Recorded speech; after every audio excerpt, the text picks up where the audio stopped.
आज जब आप कहते हैं पुराना हैदराबाद हमें, ओल्ड हैदराबाद में हमें सर्जिकल स्ट्राइक करने की जरूरत है, आप जिन्ना से तुलना कर रहे हैं अभी भी बैठकर ओवैसी की, तो क्या माने कि ये पाकिस्तान का हिस्सा है, इस देश में नहीं? तो आपसे कह दिया, अगर इन्होंने कहा कि मौलाना आजाद की तरह है तो फिर वंदे मातरम सरस्वती वंदना से ऐतराज नहीं होना चाहिए। अगर ऐतराज है तो ये सबसे पहले जिन्ना ने किया। साबित कीजिए ओवैसी जी अपनी देशभक्ति, नहीं बोलूंगा, साबित कीजिए अपनी देशभक्ति।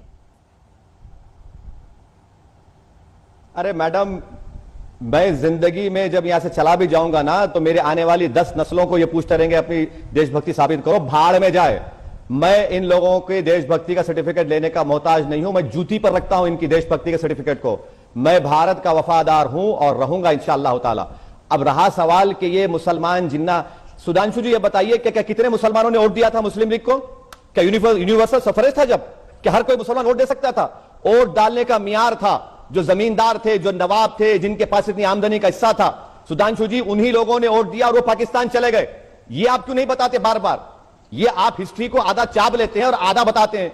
अगर मुसलमानों को इख्तियार होता तो कोई साथ नहीं देता था जिन्ना का, जब वोट डालने का इख्तियार ही नहीं था।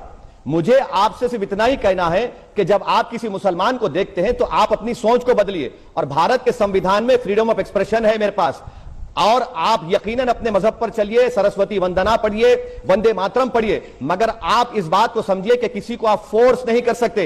जहां पर नेशनल एंथम का मामला आएगा हम खड़े रहेंगे। जहां पर मेरे बाजू अगर कोई खड़े होकर बोलेगा भारत माता, मैं उसकी इज्जत करूंगा।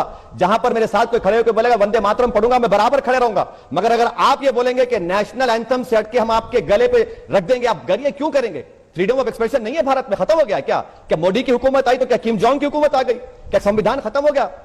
सुधांशु जी, तारीख को पढ़ लीजिए और तारीख को पढ़ के कहिए वो जिन्ना थे वो भाग गए पाकिस्तान को। हमको भारत से हमेशा मतलब था। और याद रखिए, जितने भारत में कब्रिस्तान है, कभी जाइए उन कब्रिस्तानों में, वो हमारी वफादारी की निशानी है। हमारे बुजुर्ग आज भी सीना तान कर वहां पर सो रहे, और मैं कभी भी अपनी वफादारी को किसी के सामने साबित नहीं करूंगा। भाड़ में जाए, जो करना है कर लो मुझे आप। मैं भारत का था, भारत का रहूंगा। मुझे किसी की सर्टिफिकेट की जरूरत नहीं है। ये कब तक देंगे? कि आप दुकान खोल के बैठे हैं? आप नेशनलिज्म का सर्टिफिकेट देंगे, कांग्रेस सेकुलरिज्म का देगी? भाई साहब, ये दुकान मत चलाइए, देश चलाइए। दिल्ली के बाहर किसान तड़प रहा है सर्दी में, क्यों किसान आया है? आप लोगों को हिम्मत नहीं है किसानों के मसाइल को हल करने के लिए। आप देश के किसानों को बर्बाद करना चाह रहे हैं और असदुद्दीन ओवैसी से कह रहे हैं अपनी साबित करो। मैं हरगिज नहीं साबित करूंगा, ना मुझे जरूरत है आपकी।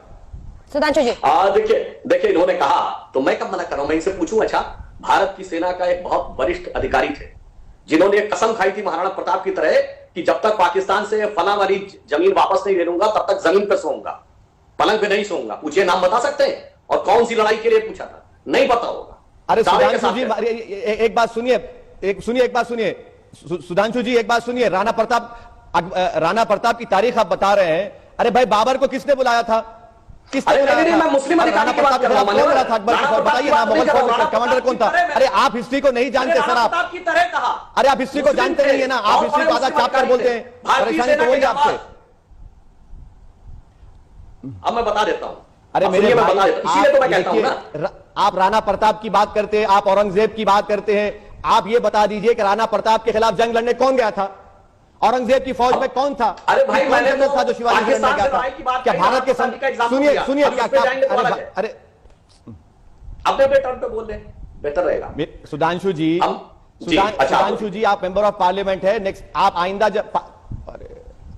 जब पार्लियामेंट की लाइब्रेरी को जाएंगे, जो पहली संविधान की किताब लिखी गई उसको उठाकर देख लीजिए। उसमें अकबर की तस्वीर है, अकबर बादशाह की तस्वीर है, उसमें झांसी की रानी की तस्वीर है, टीपू सुल्तान की तस्वीर है। क्या कहेंगे उसको आप? उसमें तो भगवान राम की भी तस्वीर है। आपसे कह रहा हूं कि यही भारत की खूबसूरती है। ओवैसी जी, इन सबसे पहले भगवान राम की तस्वीर है। बिल्कुल है, सही। पर जय श्री राम बोलने पर आपको भी लगता है कि ये सारे कम्युनल है? जय श्री राम बोलने वाले कम्युनल है, बीजेपी के वोटर्स कम्युनल है, ये भावना आप भी स्प्रेड करते हैं। आप मेरी एक स्पीच दिखा दीजिए जहां पर मैंने इस तरह की बात कही। बताइए आप, चलिए स्पीच चलाइए मेरी। अभी आप मेरी एक स्पीच चलाइए जहां पर आप जो कह रहे हैं मैंने कहा इस बात को।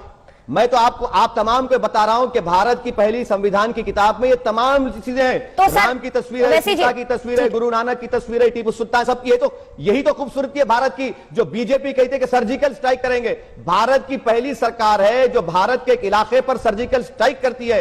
भारत के 22 शहरियों को पाकिस्तानी, रोहिंग्या, अफगानी कहती है। और आपका होम मिनिस्टर MOS। लेकिन ओवैसी जी सुनिए ना, खूबसूरती तो उस अंदाज में भी है ना जिसका इस्तेमाल आप करते हैं। आपने ये नहीं कहा कि BJP as a political party बर्बाद हो जाएगी लेकिन हैदराबाद का नाम नहीं बदल पाएगी। आपने कौन से शब्द इस्तेमाल किए? इनकी नस्लें बर्बाद हो जाएंगी लेकिन ये हैदराबाद को भाग्यनगर नहीं कहेंगे। आप भी जिस अंदाज में बोलते हैं आप भी एक संदेश देते हैं ना। इंशाल्लाह इनकी नस्लें खत्म हो जाएंगी। अरे पार्टी की नस्लें थोड़ी होती हैं सर। हैदराबाद का नाम हैदराबाद रहेगा। पार्टी की नस्लें थोड़ी होती हैं। असदुद्दीन ओवैसी भी खत्म हो जाएगा। असदुद्दीन ओवैसी बिल्कुल असदुद्दीन ओवैसी भी खत्म हो जाएगा मगर हैदराबाद का नाम हैदराबाद रहेगा। अच्छा ये बताइए योगी आदित्यनाथ का पहले का नाम क्या था? बताइए क्या नाम था उनका? पहले दिया हुआ नाम क्या था उनका? हम भी पूछे क्या?